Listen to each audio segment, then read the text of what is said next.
I never once thought that it was heart-related because it didn't look like those ambulances arriving and someone lying down stricken with a heart attack. It was just out of breathness. There weren't any other indications. I was like, there's nothing that seriously wrong with me. I don't need an ambulance. I'm not going to tie them up with just me. The second time I knew I was having a heart attack. And that one was scarier. Heart attack, stroke. Like many women, you may think that cardiovascular disease is a man's disease. The truth? It's the leading cause of death for women in Maine, killing on average 6 women every day. Mothers, daughters, sisters, friends. The good news is that you have tremendous power to prevent or control cardiovascular disease by learning your risks and how to manage them with healthy changes. In this video, local healthcare providers will talk about the disease and the risk factors. You'll learn how to improve your own heart health and how to identify the signs and symptoms of heart attack and stroke. And you'll hear from Maine women sharing their own experiences with stroke and heart attack, wisdom gained from the heart. I'm a survivor of 2 heart attacks. The first one, I was 31 years old. I think a lot of people have the frame of mind of it can't happen to me. I did. I had that. And it's in my family, heart disease. So, I mean, with everything, my diet, my health, my smoking, and having it be hereditary, it was bound to happen to me, but, you know, I was immune, I thought.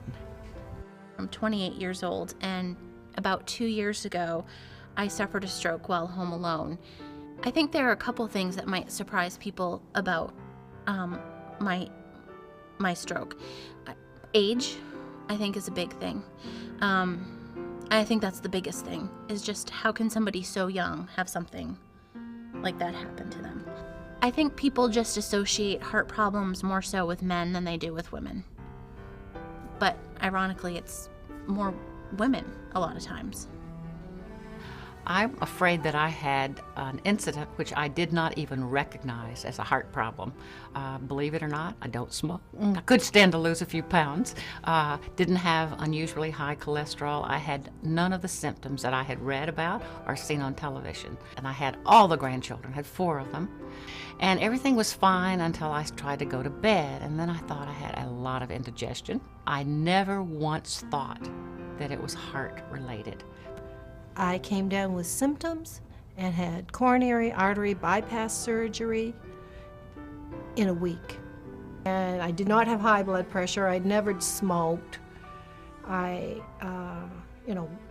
fairly fit. There wasn't anything other than having diabetes that would make me think that I was a candidate to have an artery blockage. Cardiovascular disease can be defined as disease of thickening of the arteries. There are arteries that lead to the brain, there are arteries that lead to the hands and feet, and there are arteries that lead to the heart. Cardiovascular disease involves abnormalities in those arteries. They become thickened and clogged, and eventually these blockages can lead to a complete lack of blood flow to critical organs. When that happens in the brain, a stroke results, and when it happens in the heart, a heart attack is the result. Women and men actually don't have identical, typical signs and symptoms of heart disease. Women will often feel simply short of breath. They don't necessarily have chest pain. Sometimes the only thing they feel is fatigue. I also think that women today tend to take care of others. They tend to worry about their families, and often will put their families before themselves. People in Maine are very self-sufficient and independent and don't want to call an ambulance. It's almost a sign of weakness. Well, I first suspected things weren't right when I just couldn't get my breath again. I had no other symptom. I thought I had indigestion. I wanted to believe it was indigestion. So no, I postponed. I took a great risk, but I didn't know it at the time. That's how confident I was that it was nothing serious. The heartburn would not go away. That time I was home with my husband, and again it was in the middle of the night. I knew I was having a heart attack because of the same pains, the same symptoms, but I didn't want to wake him up, so I waited. A heart attack or stroke can occur